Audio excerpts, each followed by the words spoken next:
వక్కాయ పప్పు. ఇండియన్ క్రాన్బెర్రీస్తో రుచికరమైన ఆరోగ్యకరమైన పప్పును చేసుకుందాం రండి. Welcome to my channel Madhura Smriti. Cook healthy, eat healthy and stay healthy.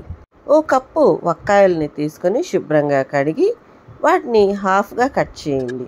అందులో మధ్యలో ఉన్న విత్తనాలని తీసేసి ఇలా రెడీ చేసుకొని పక్కన పెట్టుకోండి. ఇప్పుడు ఓ కప్పు కందిపప్పు కడిగి ఓ 15 నిమిషాల సేపు నానబెట్టండి.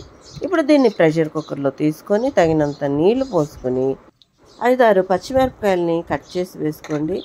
కొన్ని రెబ్బలు కరివేపాకు వేసి అలాగే 4-5 వెల్లుల్లిని దంచి వేయండి. ఇది మీ ఆప్షన్. అలాగా ఒక ఉల్లిపాయని కచ్చాపచ్చగా కట్ చేసి వేయండి. ఇప్పుడు రెడీగా చేసి పెట్టుకున్న వక్కాయల్ని ఒక గిన్నెలో తీసుకొని వీటిపైన పెట్టండి.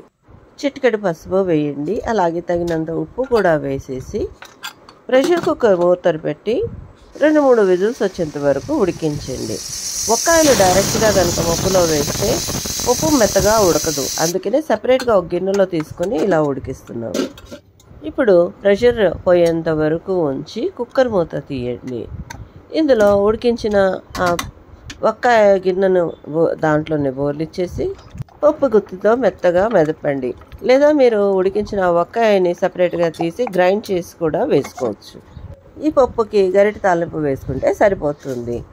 దానికి 1 టేబుల్ స్పూన్ నూనెను వేడి చేసి తాలింపు గింజలను వేయండి. అలాగే 1 టేబుల్ స్పూన్ ధనియాల పొడిని, చిటికెడు ఇంగువ ఆప్షనల్. అంతేనండి. పప్పును కలిపేసి సర్వ్ చేసుకోండి. Antioxidants and vitamin C పుష్కలంగా లభించే ఈ వక్కాయల్ని తప్పక వాడండి. ఇవి ఇమ్యూనిటీ బూస్టర్గా హెల్త్ని ఇంప్రూవ్ చేస్తుంది, గుండె పనితనాన్ని మెరుగుపరుస్తుంది, మరి ముఖ్యంగా యూరినరీ ట్రాక్ ఇన్ఫెక్షన్ని ప్రివెంట్ చేస్తుంది, బ్యాక్టీరియాని చంపుతుంది. సీజనల్గా లభించే ఈ వక్కాయతో ఇలా కమ్మటి రుచికరమైన పుల్లని పప్పుని చేసుకొని అన్నంలోకి, చపాతీల్లోకి సర్వ్ చేసుకోండి.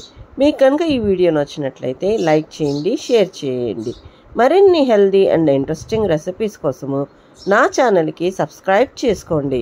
Thanks for watching.